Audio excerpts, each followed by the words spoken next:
Well, let's continue on with disassembly. As I said previously, I'm going to start taking out the glow plugs because all of this has got to come off anyway if I'm to remove the head.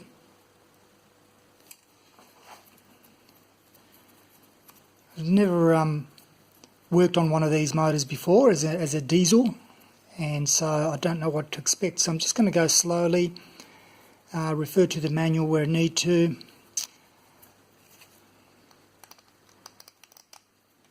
So the earth lead.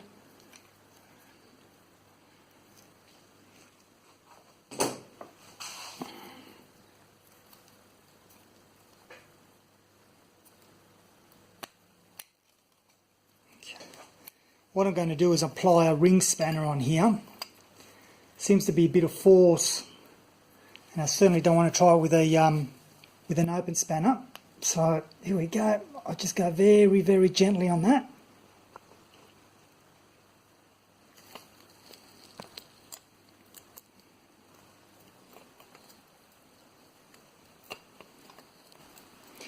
I believe I've read a website where there's a way to test whether or not these each individual glow plug is working, because the issue with these ones is that if one fails, none of them work, as opposed to the more modern types, which if one fails, the other three still work. So I'm kind of contemplating whether or not to upgrade them to the later style anyway. Now let's have a look.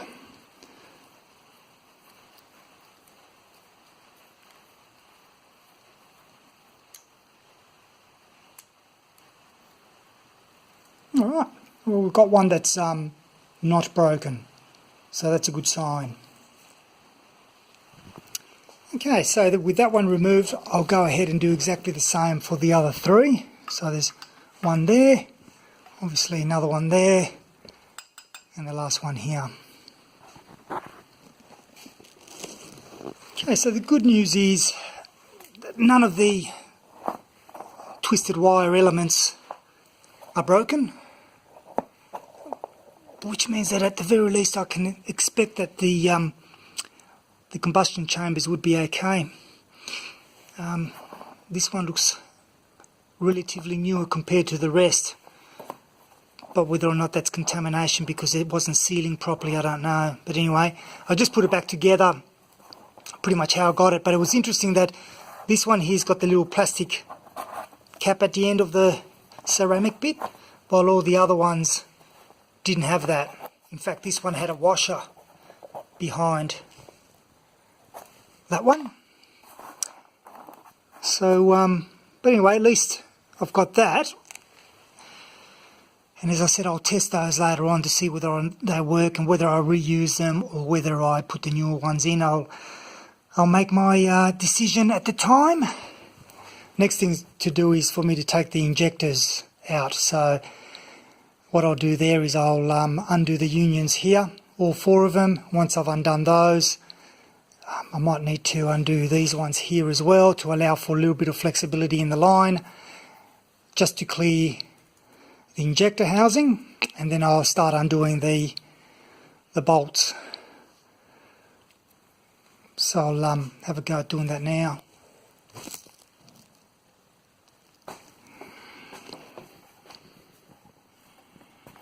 Yep, that one's okay.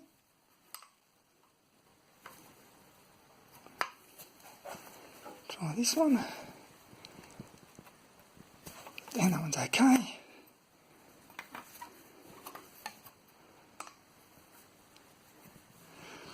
Let me try these ones at the angle.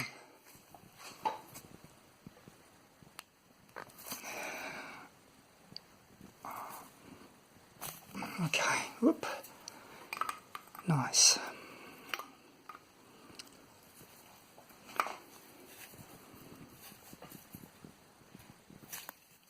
Okay.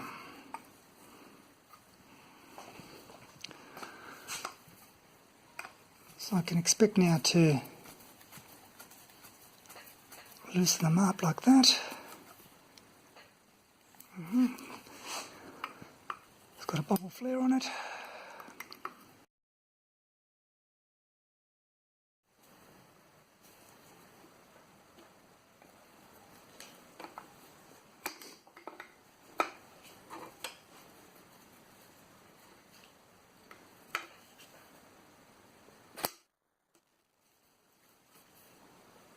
Okay.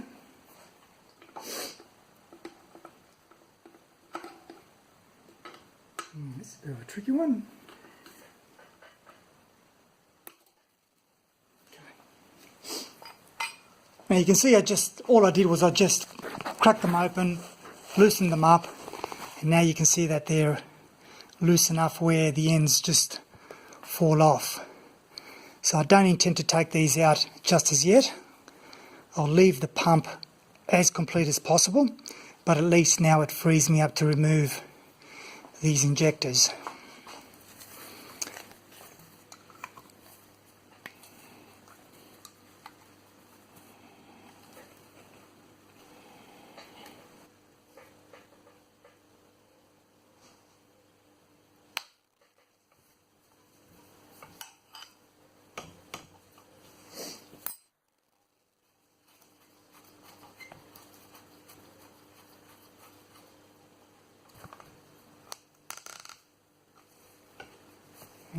Okay.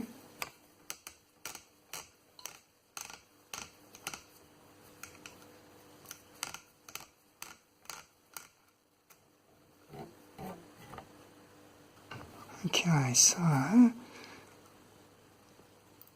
yep, and of course as soon as I say got to be careful with those washers or drop it. Alright, with the lines out of the way, the fuel lines out of the way, I'm able to now get to these using a socket set. So all I'll do is I'll just remove the first one and show you the process of that, and then I'll go ahead and do the remainder.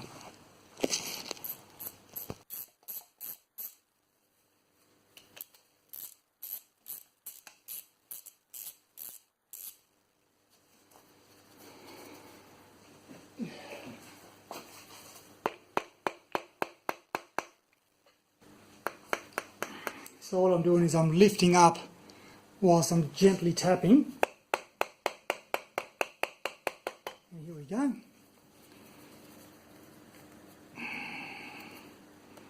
Take these off.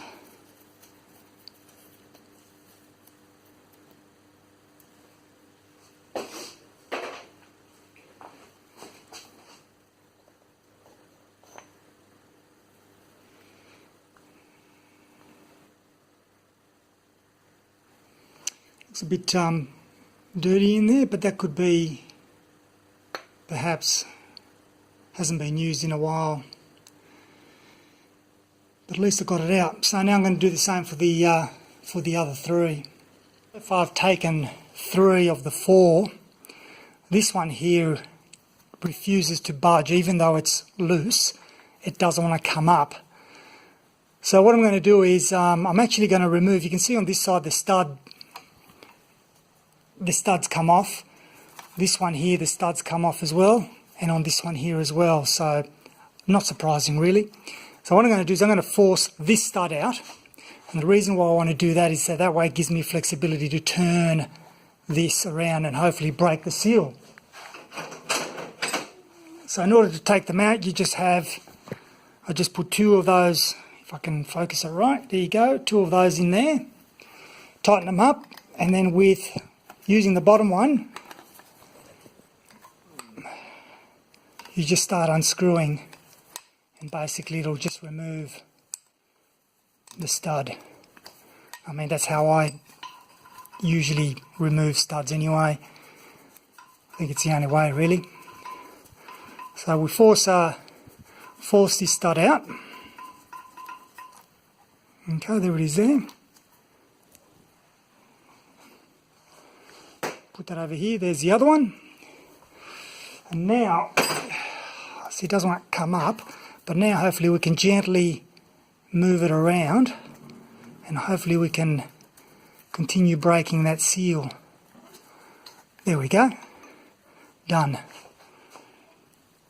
So sometimes it's because it's round, you can see here the profile in the chamber, it's round, so it's not going to lock it, so you can twist it around like this in order to loosen her up. So this one's obviously seen a little bit of, oh, it's probably not too bad. All that sheen on there is the diesel that I've been kind of putting in there to loosen up the dirt. Alright, so now we have our 4 injectors here. These 2 center ones look pretty good. This one here looks a bit gummed up, but it could be because of it being sitting there for a while, or it could be because it's a faulty injector. I'll have to test those. Okay, so you've got the the glow plug holes in here, and of course now you've got the injector holes in there, and you can see that there's a step in there where the injector head sits into, and generally there should be like a washer in there, I would have thought. I'll just double check over here. Oh, here they are. Is it? Yep, there they are there. They're stuck on the injector there. You can see the copper washer there. So they'll be renewed. So basically now, pretty much, I just disconnect this coolant hose here, and these little things like wiring here and so on and so forth, clear it all out, disconnect the rear oil feed pipe to the back of the head, and then once I've done that, I'm pretty much ready to start removing the rocker assembly and then the actual head itself. But I'll leave that as another video. But anyway, so far so good. I'm super wrapped that none of those glow plugs were broken, which means that, fingers crossed, the combustion chamber, the pistons and so on are going to be sound. But anyway, that's what happens when you're working on an old unknown motor. It could be full of surprises, or it could be just plain sailing. So watch this space, and until next time, thanks for watching.